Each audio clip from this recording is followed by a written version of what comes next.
Pernah nggak sih kalian bertanya-tanya kenapa Korea Selatan bisa menjadi salah satu negara yang begitu dikenal di seluruh dunia? Banyak orang mengenal Korea karena K-pop, drama Korea, makanan khasnya, atau teknologi canggih yang mereka miliki.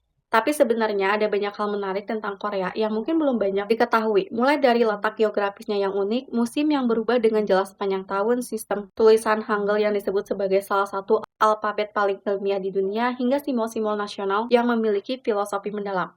Nah, di video kali ini kita akan mengenal Korea Selatan lebih dekat. Jadi buat kalian yang suka budaya Korea, sedang belajar bahasa Korea, atau bahkan bercita-cita berkunjung ke sana suatu hari nanti, pastikan nonton video ini sampai selesai. Kita mulai dari lokasi dan bentang alamnya terlebih dahulu.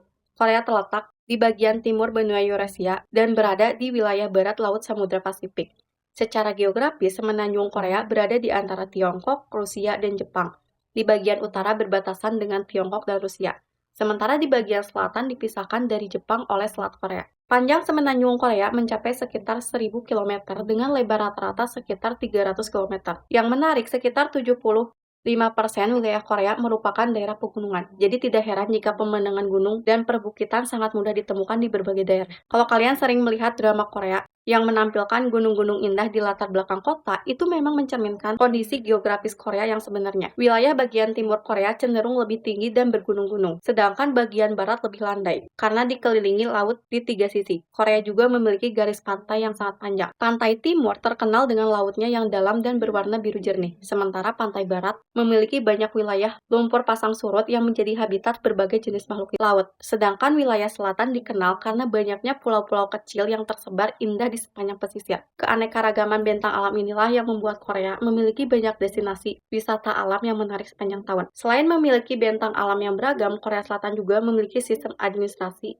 yang cukup unik. Saat ini Korea terdiri dari 1 kota istimewa, 6 kota metropolitan, 1 kota otonom khusus, 6 provinsi, dan 3 provinsi otonom khusus. Pembagian wilayah ini terus berkembang mengikuti kebutuhan masyarakat dan perkembangan ekonomi. Beberapa daerah bahkan mendapatkan status khusus agar pengelolaannya lebih fleksibel dan sesuai dengan karakteristik wilayah masing-masing.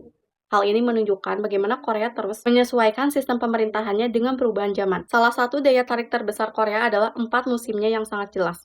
Berbeda dengan Indonesia yang hanya memiliki musim hujan dan musim kemarau, Korea mengalami perubahan musim yang benar-benar terasa. Mari kita lihat satu persatu.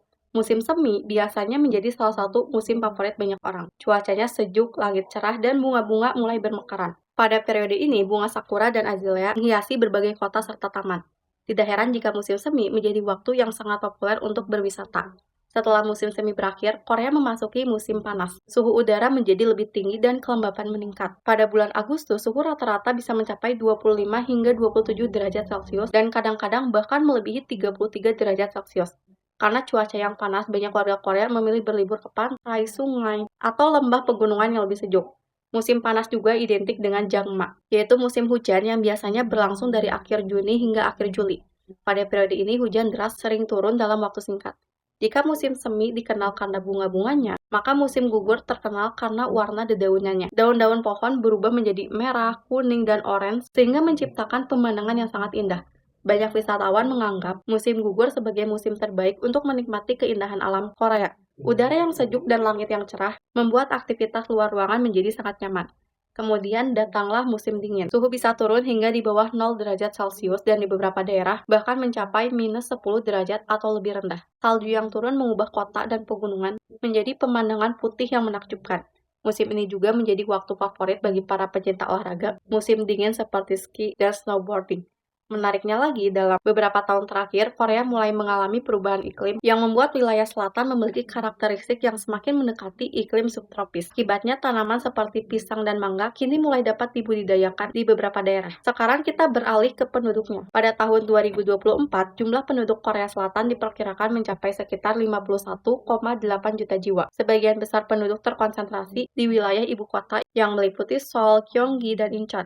Lebih dari setengah populasi Korea tinggal di kawasan ini. Alasannya cukup sederhana. Wilayah tersebut menjadi pusat ekonomi, pendidikan, transportasi, budaya, dan lapangan pekerjaan. Karena itu banyak orang memilih menetap di sana. Korea juga termasuk negara dengan harapan hidup tertinggi di dunia. Rata-rata harapan hidup masyarakat Korea mencapai sekitar 84,5 tahun. Kemajuan teknologi medis, peningkatan kesejahteraan, serta sistem kesehatan yang semakin baik menjadi faktor utama yang mendukung angka tersebut. Namun di balik pencapaian itu, Korea menghadapi tantangan yang cukup serius. yaitu rendahnya angka kelahiran. Pada tahun 2024, angka kelahiran Korea menjadi salah satu yang terendah di dunia dengan rata-rata hanya sekitar 0,75 anak per perempuan. Situasi ini menimbulkan berbagai tantangan baru bagi negara tersebut, mulai dari berkurangnya tenaga kerja di masa depan, perubahan sistem pendidikan, hingga meningkatnya kebutuhan layanan bagi masyarakat lanjut usia. Karena itu, isu kependudukan menjadi salah satu topik yang sering dibahas di Korea saat ini. Kalau membahas Korea, tentu tidak lengkap tanpa membahas Hangul. Hangul adalah sistem tulisan resmi yang digunakan untuk menulis bahasa Korea. Yang membuat Hangul sangat istimewa adalah proses penciptaannya. Pada tahun 1443, Raja Sejong menciptakan Hangul agar rakyat biasa dapat belajar membaca dan menulis dengan lebih mudah. Pada masa itu, banyak masyarakat kesulitan menggunakan aksara Tionghoa yang cukup rumit. Karena itulah Raja Sejong menciptakan sistem tulisan yang lebih sederhana dan mudah dipelajari. Awalnya Hangul terdiri dari 28 huruf. Saat ini digunakan 24 huruf yang terdiri dari 14 konsonan dan 10 vokal. Yang menarik, bentuk huruf konsonan Hangul dirancang berdasarkan posisi dan gerakan alat ucap manusia saat mengucapkan bunyi tertentu, sedangkan vokalnya dibuat berdasarkan filosofi langit, bumi, dan manusia. Karena desainnya yang sangat sistematis, banyak ahli bahasa menganggap Hangul sebagai salah satu sistem tulisan paling ilmiah yang pernah dibuat. Keunikan ini membuat Hangul mendapat pengakuan dunia. Bahkan buku yang menjelaskan prinsip penciptaan Hangul telah ditetapkan sebagai warisan ingatan dunia oleh UNESCO. Saat ini popularitas Hangul juga semakin meningkat berkat penyebaran budaya Korea ke berbagai negara. Melalui drama, musik, film, dan berbagai konten digital. Semakin banyak orang yang tertarik mempelajari bahasa Korea. Lembaga pendidikan bahasa Korea yang dikenal sebagai Sejong Hakdang bahkan telah memiliki ratusan cabang di puluhan negara. Setiap tahun jumlah pelajarnya terus bertambah. Untuk menghormati pencapaian Raja Sejong, Korea menetapkan tanggal 9 Oktober sebagai Hari Hangul. Sekarang kita masuk ke simbol nasional Korea. Bendera nasional Korea dikenal dengan nama Taegyeong. Sekilas mungkin terlihat sederhana, tetapi setiap elemennya memiliki makna yang sangat mendalam. Latar putih melambangkan kemurnian, kedamaian, dan semangat bangsa Korea. Di bagian tengah terdapat simbol Taegyeong berwarna merah dan biru yang melambangkan keseimbangan antara dua energi yang saling berlawanan namun saling melengkapi. Konsep ini berasal dari filosofi Yin dan Yang dalam tradisi Timur. Di 4 sudut bendera terdapat simbol trigram yang masing-masing melambangkan langit, tanah, air, dan api. Keseluruhan desain ini menggambarkan keharmonisan alam semesta. Taegyeong pertama kali ditetapkan sebagai bendera nasional pada tahun 1883 dan hingga kini tetap menjadi simbol identitas bangsa Korea di mata dunia. Selain bendera, Korea juga memiliki bunga nasional bernama Mugunghwa atau Rose of Sharon. Nama Mugunghwa memiliki makna yang sangat indah, yaitu bunga yang terus mekar dan tidak mudah layu. Makna ini dianggap mencerminkan karakter bangsa Korea yang tangguh, tekun, dan pantang menyerah. Setiap tahun, Mugunghwa berbunga dari awal Juli hingga pertengahan Oktober. Satu pohon bahkan dapat menghasilkan ribuan bunga.